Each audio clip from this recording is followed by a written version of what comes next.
Hello everyone, today in this video we will discuss how to use voice typing on keyboard on Samsung Galaxy A36. Let's start the video. First of all, go to App Library.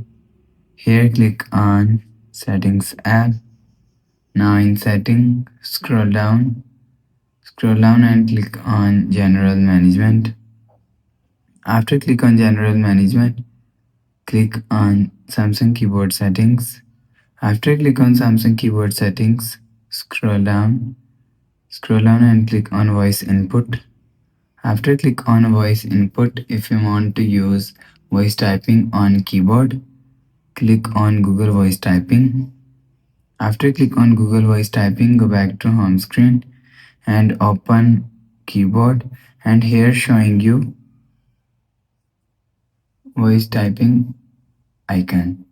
After the process, go back to home screen. So that's how you can use voice typing on keyboard on Samsung Galaxy A36. If you like the video, please subscribe. Thanks for watching.